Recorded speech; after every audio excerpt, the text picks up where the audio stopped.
Hello friends, welcome to my channel easy science পার। তো আমরা গতকাল ভিটামিনের পার্ট 1 পড়েছিলাম। আমরা আজকে ভিটামিনের পার্ট 2 পড়ব। ভিটামিনের পার্ট 2তে আছে types of vitamin B complex, অর্থাৎ ভিটামিন বি কমপ্লেক্সের যতগুলি ভাগ আছে সেই ভাগগুলি সম্বন্ধে ডিটেলসে পড়ানো হবে। আচ্ছা, এর ভিটামিনের বি কমপ্লেক্সের টাইপ পড়ানোর পর আমরা আজকের ভিডিওতেই এর শেষে থাকবে বিভিন্ন রকম ভিটামিনের শর্ট ট্রিক্স, অর্থাৎ ভিটামিনের রাসায়নিক নাম এবং তার অভাবজনিত লক্ষণের যে শর্ট ট্রিক্সগুলো সেগুলো আমরা দেবো, যাতে সহজেই আপনারা মনে রাখতে পারেন। তো আজকের ভিডিওটা কমপ্লিট করার পর এবং আগের ভিডিওটা যদি কমপ্লিট করা থাকে তো ভিটামিন থেকে আপনারা 1 নাম্বার যে কোনো পরীক্ষাতে কমন পাবেনই, আশা করা যায়।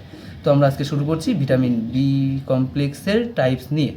তো আজকে ভিটামিন বি কমপ্লেক্সের প্রথম ভাগ B1, ভিটামিন B1।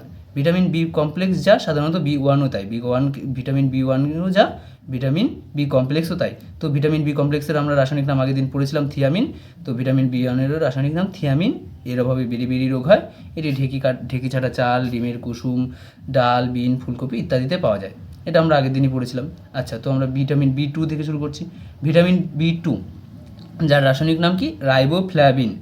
আবার এর আরেকটি রাসায়নিক নাম আছে ল্যাক্টোফ্ল্যাভিন। সাধারণত রাইবোফ্ল্যাভিনটাই মুখস্থ করলেই হবে। আচ্ছা, এর অভাবে কী রোগ হয়? ভিটামিন B2 অর্থাৎ রাইবোফ্ল্যাভিনের অভাবে রোগ হয় ক্যালিওসিস। ভিটামিন B2 এর অভাবে হয় ক্যালিওসিস। এটি ডিমের সাদা অংশ, অঙ্কুরিত ছোলা, আখ, দুধ, পালং ইত্যাদিতে পাওয়া যায়। আচ্ছা, ভিটামিন B2 এর জন্য আরেকটা ইম্পর্টেন্ট নোট জরুরি, ভিটামিন B2টা ডিএনএর জন্য জরুরি। ভিটামিন B2টা কিসের জন্য জরুরি? ডিএনএর জন্য জরুরি। আচ্ছা, তো পরের ভিটামিন B3। ভিটামিন B3 যার রাসায়নিক নাম নিয়াসিন বা নিকোটিনামাইড। সাধারণত নিয়াসিনটা মনে রাখলেই হবে। ভিটামিন B3 এর রাসায়নিক নাম কি? নিয়াসিন। আচ্ছা, ভিটামিন B3 এর অভাবে কী রোগ হয়? ভিটামিন B3 এর অভাবে পেলিগ্রা রোগ হয়। এছাড়াও অল্প বয়সে চুল পাকা এই রোগটিও সাধারণত B3 এর অভাবেই হয়। তো ভিটামিন B3 আমরা কোথা থেকে পাবো? ভিটামিন B3 আখ, চীনাবাদাম ইত্যাদি থেকে পাওয়া যায়। আচ্ছা, তো যাদের অল্প বয়সে চুল পাকার রোগ আছে তারা ভিটামিন B3 খেতে পারেন। B3-র জন্য কোনো ক্যাপসুল সাধারণত হয় না। সাধারণত বি কমপ্লেক্সের জন্য একটা ক্যাপসুল আসে, বি কমপ্লেক্স এর জন্যই একটা ক্যাপসুল আসে। তার মধ্যে কি ভিটামিন বি এর সমস্ত পার্টের গুণাবলী পাওয়া যায়। তো ভিটামিন বি কমপ্লেক্সের ক্যাপসুল খেলেই সব ভিটামিনগুলোর উপকারী পাওয়া যাবে। তো পরে আসছি ভিটামিন B5। ভিটামিন B5 এর রাসায়নিক নাম কি? Pantothenic acid. ভিটামিন B5 এর রাসায়নিক নাম প্যান্টোথেনিক অ্যাসিড। ভিটামিন 5 দ্বারাই বোঝায় পেন্টো, তো সেখান থেকে এসছে প্যান্টোথেনিক অ্যাসিড। আচ্ছা, ভিটামিন B5 এর রাসায়নিক নাম প্যান্টোথেনিক অ্যাসিড হলো। তো ভিটামিন B5 এর অভাবে কী রোগ হয়? ভিটামিন B5 এর অভাবে হয় ডার্মিটাইটিস। ভিটামিন B5 এর অভাবে রোগ হচ্ছে ডার্মিটাইটিস। তো ভিটামিন B5 কোথা থেকে পাওয়া যাবে? ডিমের সাদা অংশ, রাঙা আলু, মটর ইত্যাদি থেকে পাওয়া যাবে। এরপরে আসছে ভিটামিন B6। ভিটামিন B6 এর রাসায়নিক নাম পাইরিডক্সিন। ভিটামিন B6 এর রাসায়নিক নাম কি? পাইরিডক্সিন। এর অভাবে অ্যানিমিয়া রোগ হয়। ভিটামিন B6 এর অভাবে কী রোগ হচ্ছে? অ্যানিমিয়া। এটি কোথা থেকে পাওয়া যাবে? ইস্ট, মাছ, মাংস, দুধ, ডিম, অঙ্কুরিত শস্য ইত্যাদি থেকে পাওয়া যাবে। তারপরে আসি ভিটামিন B7। ভিটামিন B7 এর রাসায়নিক নাম কি? বায়োটিন। ভিটামিন B7 এর রাসায়নিক নাম বায়োটিন। অনেকে এটির ভিটামিন B7কে আবার ভিটামিন BHও বলা হয়। ভিটামিন এইচও বলা হয়। আচ্ছা, ভিটামিন BH অর্থাৎ বায়োটিন বা B7 কি? সালফারে এর মাত্রা বেশি থাকে। সালফারে ভিটামিন B7 অর্থাৎ বায়োটিনের মাত্রা বেশি থাকে। এর অভাবে কী রোগ হয়? ভিটামিন B7 এর অভাবে প্যারিথিসিস রোগ হয়। আচ্ছা, তো ভিটামিন B7 কোথা থেকে পাওয়া যাবে? ভিটামিন B7 পাওয়া যাবে ইস্ট, সবজি, ফল, গম, চকলেট, ডিম ইত্যাদি থেকে। এরপরে আসছে কি? Vitamin B9। ভিটামিন B9 এর রাসায়নিক নাম ফলিক অ্যাসিড। ভিটামিন B9 এর রাসায়নিক নাম কি? Folic acid. ভিটামিন B9 এর অভাবেও অ্যানিমিয়া রোগ হয়। ভিটামিন B6, B9 এর অভাবেও অ্যানিমিয়া রোগ হয়। ভিটামিন B12 এর অভাবেও অ্যানিমিয়া রোগ হয়, তবে এটা পার্সিনিয়াস অ্যানিমিয়া বলা হয়। ভিটামিন B12 এর অভাবে পার্সিনিয়াস অ্যানিমিয়া হয়, আর ভিটামিন B6, B9 এর অভাবে অ্যানিমিয়া রোগ হয়। তো ভিটামিন B9 রাসায়নিক নাম ফলিক অ্যাসিড, এর অভাবে অ্যানিমিয়া রোগ হয় এবং এটি সবুজ সবজি, ইস্ট, সয়াবিন ইত্যাদিতে পাওয়া যায়। তো এরপর আসি vitamin B12 cyanocobalamin. Vitamin B12 আমরা কি জানিস? ভিটামিন B12 কোবাল্টের মাত্রা বেশি থাকে। ভিটামিন B12 কোবাল্টের মাত্রা বেশি থাকে, সেই কোবাল্ট থেকেই নাম এসছে কোবালামিন, সায়ানোকোবালামিন। তো ভিটামিন B12 রাসায়নিক নাম সায়ানোকোবালামিন। এর অভাবে হয় পার্সিনিয়াস অ্যানিমিয়া বা রক্তাল্পতা। আচ্ছা, ভিটামিন B12 কোথা থেকে পাওয়া যাবে? মাছ, মাংস, দুধ, ডিম, স্ট্রেপ্টোমাইসিস গ্রিসিয়াস নামক ছত্রাক ইত্যাদি থেকে পাওয়া যাবে। তো ভিটামিন বি কমপ্লেক্সের সমস্ত টাইপস এখানে পড়ানো হলো।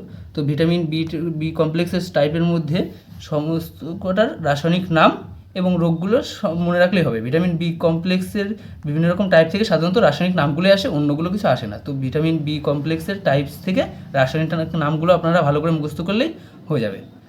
তো এরপরে আসছি আমরা যা বলেছিলাম যে শর্ট ট্রিক্স দেবো। তো এরপরে আসছি আমরা শর্ট ট্রিক্সে। তো শর্ট ট্রিক্স ভিটামিনের রাসায়নিক নামের অভাবজনিত লক্ষণ, রাসায়নিক নাম এবং অভাবজনিত লক্ষণের শর্ট ট্রিক্স।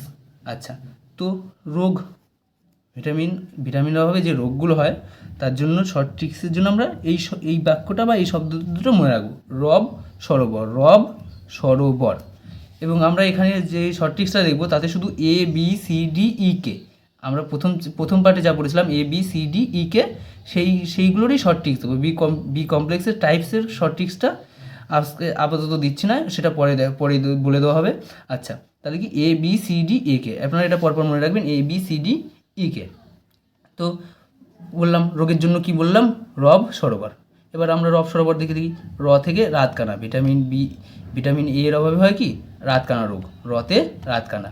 তারপরে বতে কি হচ্ছে বেরি রোগ, ভিটামিন বি এর অভাবে হচ্ছে তাহলে বেরি রোগ। তারপরে সিতে আসছে কি সরোবরের সতে কি রোগ হচ্ছে স্কারভি, সতে স্কারভি, অর্থাৎ ভিটামিন সি এর অভাবে হয় স্কারভি রোগ। ভিটামিন ডি এর অভাবে কী রোগ হচ্ছে রিকেট, রতে রিকেট। ভিটামিন ই এর অভাবে বন্ধ্যাত্ব, বতে বন্ধ্যাত্ব। তারপরে ভিটামিন কে এর অভাবে কের জন্য কী হয় রক্ততঞ্চন, এটা মনে রাখলেই হবে, ভিটামিন কে এর অভাবে হচ্ছে রক্ততঞ্চন, রতে রক্ততঞ্চন। তো এবার আমরা আসি রাসায়নিক নামে।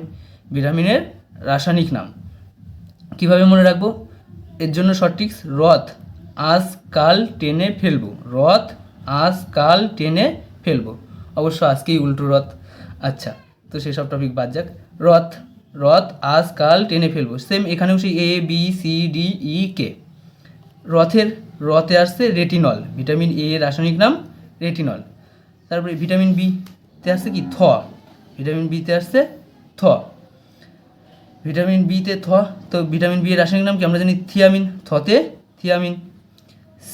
এরপরে ভিটামিন সি, আর এখানে কি আছে আতে আছে অ্যাসকর্বিক অ্যাসিড, আছে কি অ্যাসকর্বিক অ্যাসিড, তো ভিটামিন সি এর রাসায়নিক নাম অ্যাসকর্বিক অ্যাসিড। এবার কালে ক্যালসিফেরল, ভিটামিন ডি এর ক্যালসিফেরল। এমনিতেও জানি ভিটামিন ডি কী কাজে লাগে, সাধারণত হাড়ের গঠনে যেহেতু ক্যালসিয়াম লাগে, তো ক্যালসিয়াম থেকেই ক্যালসিফেরল এসছে। আচ্ছা, তারপরে কি ভিটামিন ই, এখানে কি আছে আমাদের টেনে, আজ কাল টেনে, টেতে টোকোফেরল বা টেকোফেরলও বলে, তো ভিটামিন ই এর রাসায়নিক নাম টেকোফেরল। এরপরে কি ফেতে ফাইলোকুইনন, অর্থাৎ ভিটামিন কে এর রাসায়নিক নাম ফাইলোকুইনন।